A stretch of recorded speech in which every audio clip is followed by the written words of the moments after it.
দেখো, বাহিরে দেখো দুইটা পাখি কিভাবে ঝগড়া করতেছে একে অপরের সাথে। হ্যাঁ, ওদের কি মাথায় সমস্যা আছে? ওরা সকাল সকাল এরকম ঝগড়া কেন করতেছে? হুম। আরে আমার কাছে আয়, আমি তবু ঝগড়া মীমাংসা করে দেই। এই পাখি, আয়। আমি এলাম গিয়ে পণ্ডিত মশাই, বুঝছুস?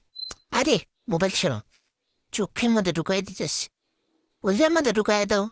চোখের মধ্যে ঢুকাইতেছো, কোচের মধ্যে ঢুকাই দাও। সারাদিন ফোন ফোন ফোন।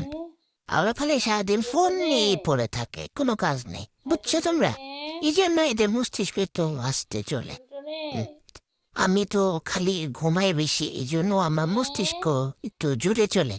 হ্যাঁ, আমি খুবই বুদ্ধিমান, বুঝছো তোমরা? হুম।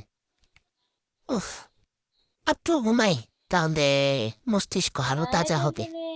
এই পাখি, তোরা ঝগড়া থামে তোকে বাড়ি যা, বুঝছোস? তোরা কি ছোট বলবেন, তোকে কি লজ্জা সরম নাই? হ্যাঁ, যা বাসে যা। হুম, মাথা কেমন করতেছে, ঘুমাই। এবার চোখ বেশি না ভাল লাগতেছে না।